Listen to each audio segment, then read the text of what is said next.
चलिए अब एक एक करके तमाम शेयरों पे नज़र डालते हैं और शुरुआत करना चाहेंगे रचित सर राज्य आईआरबी इंफ्रा के साथ। आईआरबी इंफ्रा अगर हमने देखा शुक्रवार के सत्र में करीब 0.25% की तेज़ी यहाँ पर देखने को मिली है, लेकिन काफ़ी लोग जो है इस सेक्टर में, इस शेयर में जो है वो फंसे हुए हैं। छोटा शेयर है लेकिन चल नहीं रहा है, एक महीने में करीब 4-5% का करेक्शन देखने को मिला। कोई गुंजाइश है यहाँ इम्प्रूवमेंट की? सर देखिए, आईआरबी इंफ्रा के लिए हमेशा से ही एक ऐसी कमेंट्री रही है। दो इस सेक्टर में हम लोग बुलिश हैं, बट ये पर्टिकुलर स्टॉक जिस तरीके से अंडर परफॉर्मेंस कर रहा है, मैं समझता हूं अभी भी कंटिन्यू रहने वाला है। कोई मैजिक नहीं होता हुआ दिखता। जिनके पास पोजीशन है मेरी समझ से 48 के आसपास, वो चाहे तो एक बार एग्जिट अपॉर्चुनिटी देख सकते हैं। अ, अगर मैं आपको बोलूं मीडियम टर्म तक ये चले तो भी 54 लेवल्स तक ही जाता हुआ दिखता है। तो अभी कोई मैजिक नहीं, वी हैव बेटर ऑप्शंस। हमें वहां थोड़ा सा अपना डायरेक्शन चेंज कर लेना चाहिए। और यहाँ पे खरीदारी की सलाह तो नहीं है ना? अभी बिल्कुल भी नहीं है सर। क्योंकि इतना लंबा अंडर परफॉर्मेंस है इसमें कि फॉर द टाइम भी दूरी बनाए रखेंगे, वही बेटर रहेगा। ठीक है सर। ये सर एक संवर्धना मदरसन, ये जब जब यूएस वाला मसला आता है ये पिटता भी है। अभी क्या करना चाहिए सर, क्योंकि ये पूरा मामला गरमाया हुआ है अमेरिका को लेकर के और टैरिफ को लेकर के। क्या कोई संभावनाएं हैं या फिर जिनके पास है उनको दूर रहना चाहिए संवर्धना मदरसन के साथ? सर देखिए, जिनके पास है उनको तो मैं एक ही चीज सजेस्ट करूंगा कि लोअर लेवल्स के इतने पास ट्रेड कर रहा है कि यहां से एग्जिट अपॉर्चुनिटी अभी तो नहीं। जब तक ये पूरी सिचुएशन आपके कंट्रोल में नहीं आ जाती और जिस तरीके का इनका एक्सपोजर है, मैं एक ही चीज बोलूंगा कि फॉर द टाइम बीइंग अपनी पोजीशन बनाए रखें। जिनको फ्रेश एंट्री चाहिए उनके लिए पॉसिबल लेवल आएगा करीबन 88 लेवल्स पे। मगर ये भी आपको एक चीज बोल देता हूं कि 88 लेवल्स पे आप तभी अपनी पोजीशन बनाएं जब आप समझ रहे हो कि किस तरीके की जियोपॉलिटिकल सिचुएशन बन रही है। आपका ये जो इन्वेस्टमेंट है ये और ड्रैग डाउन होते हुए आपको 78 लेवल्स तक भी देखने को मिल सकता है। दो 88 एक बहुत स्ट्रॉन्ग सपोर्ट है, और 88 का सपोर्ट लेके जैसे ही आपको थोड़ी सी भी एक टिंकरिंग दिखती है, थोड़ा सा भी पॉजिटिव डायरेक्शन का मूवमेंट दिखता है, हमारी यूएस इंडिया ट्रेड डील या जो पूरा जियो पॉलिटिकल सिचुएशन बन रहा है, ये बाउंस बैक करके सबसे पहला लेवल आपको खोल के देगा 102। और उसके बाद अगर सस्टेन करता है और सारी चीजें सही डायरेक्शन में ही जाती हैं तो 114 तक का मूवमेंट आपको दिखाने का दमखम रखता है। बट अभी फ्रेश एंट्री लोअर लेवल्स पे। फ्रेश एंट्री लोअर लेवल पे, ये बात है यहाँ पर। चलिए एक स्टॉक सर जिसके की रिजल्ट्स हमने देखे काफ़ी सरप्राइजिंग पॉजिटिव रहे, 100 रुपये से थोड़ा ऊपर शेयर का शेयर है विशाल मेगा मार्ट। वो उस पर आपकी राय जानना चाहेंगे। ख़ासतौर से मुझे लगता है कि 150 के आसपास का ज़रूर ये शेयर है, लेकिन इसने ये दिखाया कि आप सस्ती कीमतों पर भी सामान बेच करके प्रॉफिट कमा सकते हैं, मार्जिन्स कमा सकते हैं। 200 रुपये की शर्ट लेकर के भी, टी शर्ट बेच करके भी आप मार्जिन्स कमा सकते हैं। कैसे देख रहे हैं और क्या यहाँ पर अभी भी आगे संभावनाएं हैं? और जो लोग खरीदारी करना चाहें, क्या करंट लेवल पे कोई गुंजाइश है या नीचे आने का वेट करना चाहिए? सर विशाल मेगामार्ट में आप एक चीज और ऐड कर सकते हैं कि सस्ती और अच्छी क्वालिटी। हाँ। मतलब ये इनका एक यूएसपी रहा है। और सर हम पहले भी इसकी हिस्ट्री डिस्कस कर चुके हैं कि ये एनसीएलटी चला गया था, बैंकरप्ट हो गई थी कंपनी। फिर वेंचर कैपिटलिस्ट ने लेके अच्छी तरीके से बिजनेस मॉडल बना के और इसमें अपना एक अप ट्रेंड पूरा दिखाया है। पूरा का पूरा आप देखिए कंपनी ने ट्रेंड रिवर्सल किया। 2-3 महीने पहले जब एक न्यूज आई थी कि जो प्रोमोटर्स हैं वो हल्का सा अपना स्टॉक ऑफलोड कर रहे हैं, वहां पे थोड़ा सा आपको एक टेम्पर्ड मूवमेंट देखने को मिला था। बट मेरी समझ से अभी ये मूवमेंट जो है ये आपको कंटिन्यूड होता हुआ दिख सकता है। रिजल्ट्स भी सपोर्ट कर रहे हैं, डिमांड्स भी अच्छी दिख रही है। और ये जो मूवमेंट है आपको 158 से 164 तक के लेवल्स का दिखाने का दमखम रखता है। फ्रेश एंट्री के लिए आपको एक चीज बोलूंगा, थोड़ा सा समय इसको दें। 138 138 लेवल से 132 लेवल्स के आसपास कहीं आपको मिले तो फ्रेश एंट्री करें। ये लेवल फ्रेश एंट्री के लिए नहीं, और हायर लेवल पे एग्जिट ढूंढ सकते हैं। ठीक सर, ये है विशाल मेगा मार्ट को लेकर के बातचीत। अगली कंपनी के ऊपर आते हैं और सर जरा आपकी राय जानना चाहेंगे जिस पर आपसे ही ज़्यादातर बात होती है, वो है यस बैंक। यस बैंक की स्टोरी क्या ओवर हो गई?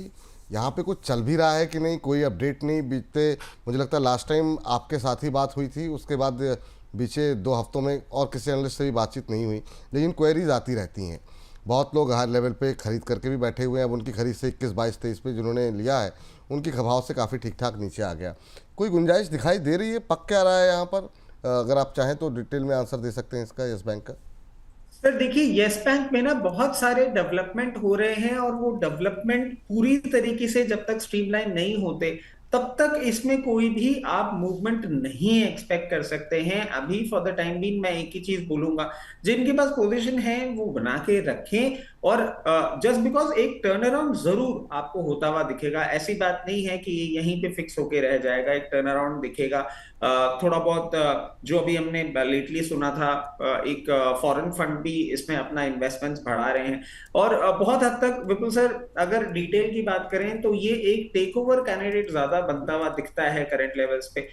जिस तरीके से बिजनेस भी अभी थोड़ा थोड़ा ठीक कर रहे हैं, और इन्हीं के कुछ केसेस भी हैं आप देखें, जैसे कि अभी हमने एडीजी ग्रुप का भी देखा था, वो भी रिसर्फेस हो रहे हैं, वहां से भी कहीं ना कहीं फंड ये वापस अपना निकालने की कोशिश कर रहे हैं। स्टोरीज बहुत डेवलप हो रही हैं, बट जब सिचुएशन इतनी कॉम्प्लेक्स हो जाती है ना, तो एट टाइम्स थोड़ा सा एक स्टॉक कंसोलिडेशन पे चला जाता है, वही चीज देखने को मिल रही है।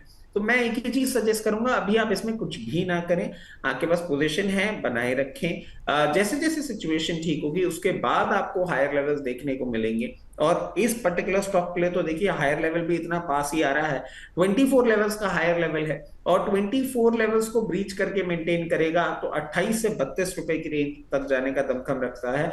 मगर हाँ, इस पर्टिकुलर छोटे शेयर के लिए मैं आपको बोलूंगा, पेशेंस आपका ये टेस्ट कर सकता है। पेशेंस, आप पेशेंटली इसको मेंटेन करें, आने वाले समय में आपको अपसाइड दिखाता हुआ बन सकता है। अच्छा, ये बताइए कि जैसे आपने कहा पेशेंस दिखाने का, धैर्य दिखाने का वक्त है, तो बहुत लोग जो मान लीजिए 21-22 पे जिन्होंने लिया है, क्या वो ये पूछते रहते हैं क्या 17-18 पे एवरेज कर लें और ख़रीद लें, तो क्या सलाह रहेगी आपकी?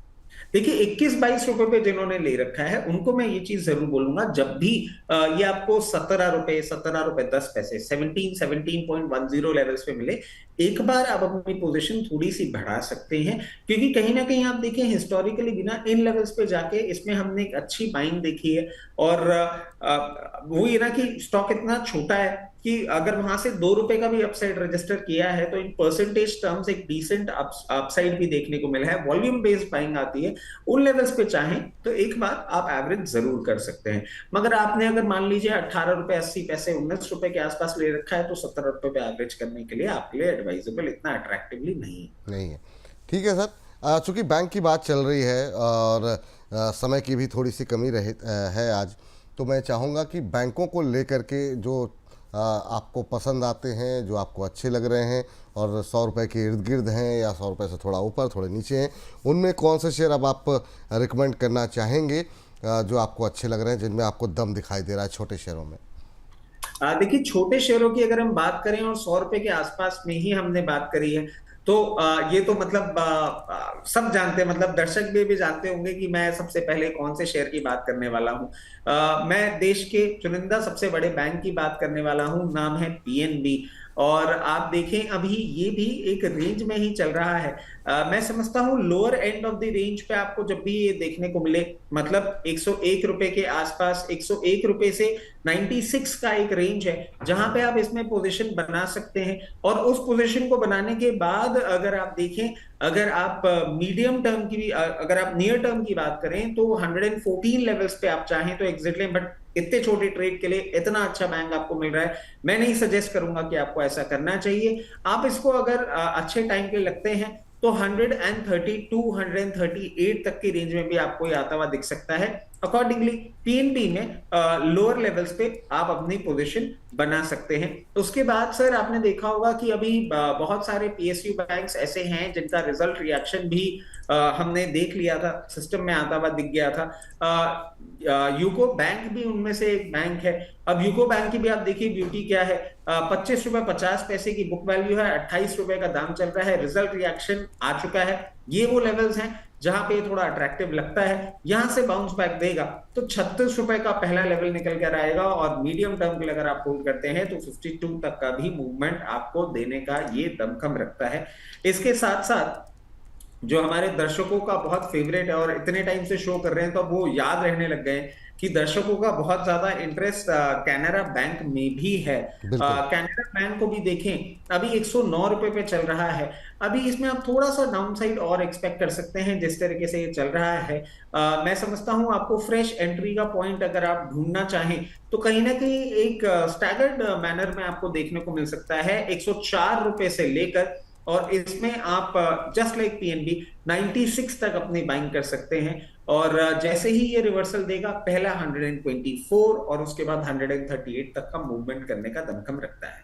चलिए, तो ये बैंकों को लेकर के जिसमें कि पसंद आ रहा है, PNB, UCO Bank, Canara bank, यहाँ पर लेवल्स के साथ आपको जानकारी दे दी गई है कि कहाँ पे आप खरीदारी कर सकते हैं। ये वो छोटे बैंक हैं जो कि अच्छा प्रदर्शन कर सकते हैं।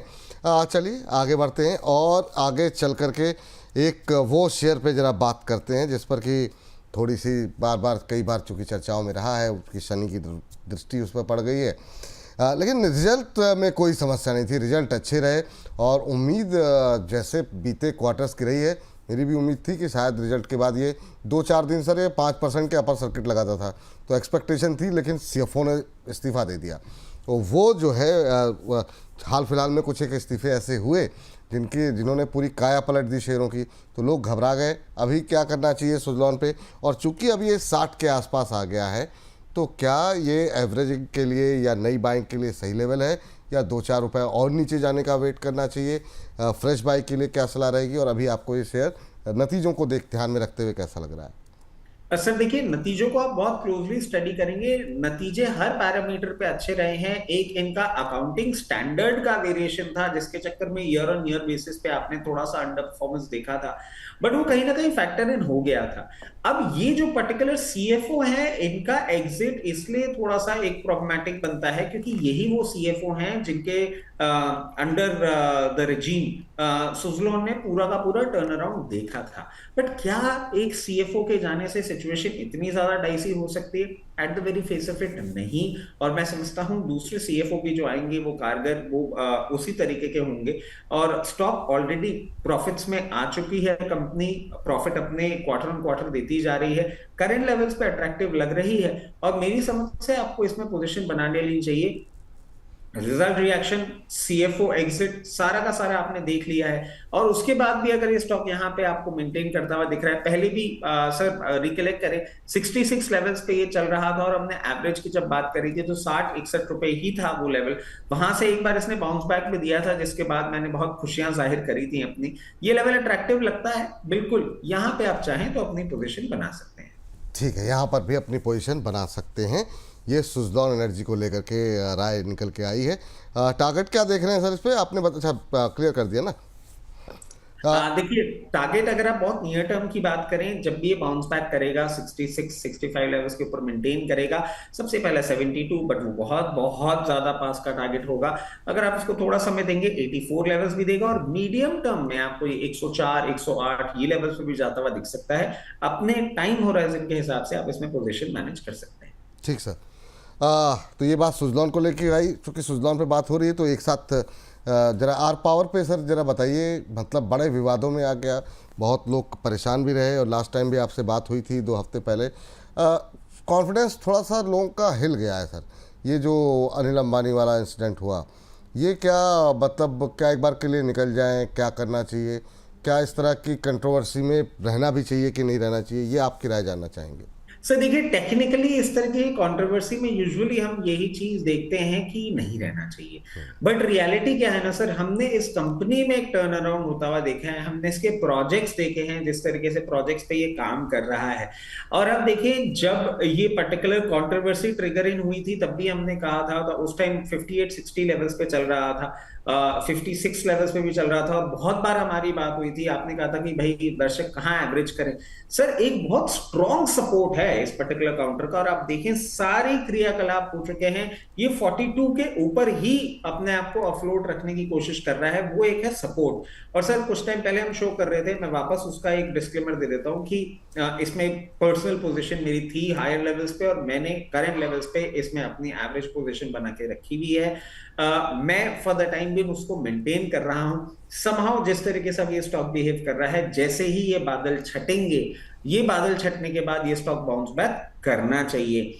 अब आपकी अगर फ्रेश पोजीशन की बात होती है, तो फ्रेश पोजीशन के लिए मैं आपको बोलूंगा at the very face of it, अगर आप नहीं इसमें स्टकअप हुए हुए हैं ना, तो थोड़ा सा दूरी बना के रखेंगे, कोई प्रॉब्लम नहीं है। जो स्टकअप हैं, जिन्होंने ऑलरेडी फंड पार्क कर रखा है, उनके लिए ही ये राय है। और फ्रेश पोजीशन अभी फॉर द टाइम भी नहीं, जो लिए में है हायर लेवल्स पे एवरेज करना चाहें, एक बार यहां पे एवरेज करके हम ट्राई कर सकते हैं। जैसे ही सिचुएशन ठीक होगी, 56 का पहला लेवल होगा, चाहें तो आप वहां भी निकल सकते हैं, और उसके बाद 68 लेवल्स तक का ये मूवमेंट करता हुआ आपको दिखा सकता है। प्रॉब्लम जरूर आई है, but the stock is not out. ठीक। GMR एयरपोर्ट सर, फ्राइडे के सेशन में हमने देखा ये 90 का लेवल फिर से क्रॉस किया। जब जब ये लोग ये हुआ NHPC हुआ, ये जब आशा जगाते हैं कि नहीं ब्रेकआउट आने वाला, वहीं से वापस हो जाते हैं। तो ये तो अब क्या आपकी टिप्पणी रहेगी? अब जब सोमवार को बाज़ार खुलेगा पता नहीं यहाँ से कहाँ जाएगा, लेकिन अभी चूंकि ये 90 का लेवल क्रॉस कर रहा है, आपकी एक्सपेक्टेशन GMR एयरपोर्ट पे क्या है? सर देखिए, अभी ना बहुत ज्यादा इस पे एक्सपेक्टेशंस रखना छोड़ चुके हैं। वेरी फ्रैंकली, फंडामेंटली कुछ नहीं बदला है। मतलब मैं आपको fundamentally the company is good. जिस तरीके से ये एयरपोर्ट्स को ऑपरेट कर रहे हैं, और जिस तरीके से इनका स्ट्रॉन्ग एक प्रेजेंस दिल्ली एयरपोर्ट पे, स्ट्रॉन्ग गवर्नेंस होता जा रहा है, मैं समझता हूँ आने वाले समय में आपको एक अच्छा अपसाइड देखने को मिल सकता है। ये जो ट्रेंड है पर्टिकुलर, ये आपको 94 रुपीज तक जाता हुआ ही दिखेगा। अभी कोई मैजिक नहीं होता। 94 के लेवल्स आपको नियर टर्म में देखने को मिलेंगे। इसमें मैजिक या कुछ भी अपसाइड आपको, आप देखिए थोड़ा सा ना हम ऐसा स्ट्रॉन्ग कंजर्वेटिव अप्रोच लेके चलते हैं। जब ये 100 रुपए 60 पैसे के ऊपर बंद होगा, तब ये 112 रुपए तक का मूवमेंट करके दिखाएगा।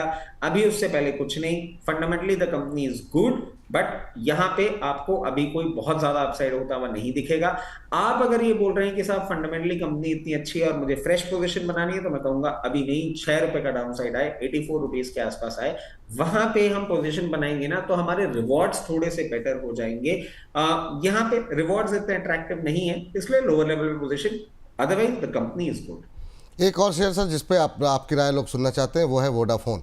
मैं चाहूँगा कि इस पे ज़रा आप अभी क्या करना चाहिए, क्योंकि अब तो थोड़ा सा लंबा वक्त होता जा रहा है और कोई डेवलपमेंट यहाँ पर भी अब नहीं दिखाई दे रही है।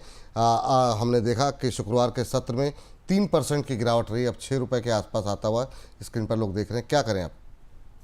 सर देखिए, इसमें एक शुरू से एक ही बात रही है कि आप इसको ऐसे समझें, और बार बार मैं सभी, इनफैक्ट अब तो दर्शकों को भी याद हो गया। मतलब सर, मैं आपको एक बात बताऊं, अगर मैं कमेंट्री नहीं करूं ना, तो नीचे लिखा हुआ आ जाता है कि गवर्नमेंट का एक्सपोजर देखो इसमें कितना है, और वो सारी सारी चीजें people know about it, everybody knows about it now.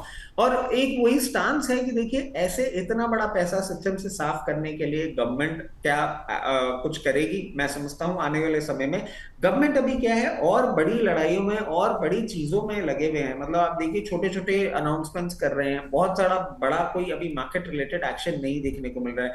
जैसे आपने देखा होगा, वीक गॉन बाय में हमने चिपसेट का भी अनाउंसमेंट देखा था, तो 4600 करोड़ का चिपसेट का अनाउंसमेंट था, वो धीरे धीरे अब आगे बढ़ रहा है। वैसा ही आपको इसमें भी देखने को मिल सकता है। अगर आपके पास पोजीशन है 6 रुपए 7 रुपए 8 रुपए, तो मैं कहूंगा यहाँ पे कुछ भी नहीं करना है। फ्रेश पोजीशन नहीं है, तो एक बहुत सिंपल कंसेप्ट है, जितना आप अपनी फैमिली को बाहर डिनर पे लेके जाने की स्पेंडिंग कर सकते हैं, सिर्फ जी। उतना ही पैसा पाक करिए।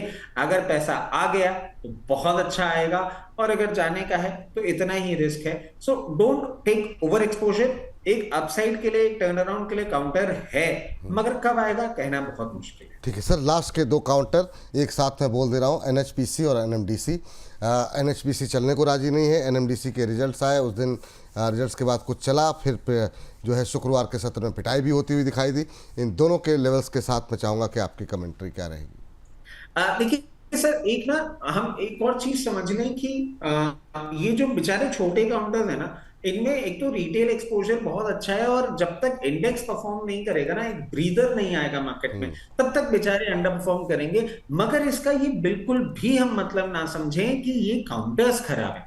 काउंटर्स खराब नहीं है, बिजनेस अच्छा है। एनएचपीसी भी आप देखें जिस तरीके से अभी बिहेव कर रहा है, और पावर जनरेशन में ही है, हाइड्रो पावर में है। और हमने बहुत बार इसकी बात करी है कि अभी भी पाकिस्तान की तरफ से आप स्टेटमेंट सुन रहे होंगे कि प्लीज हमारा पानी छोड़ दो, वो सब नहीं होता हुआ दिख रहा है at the very face of it.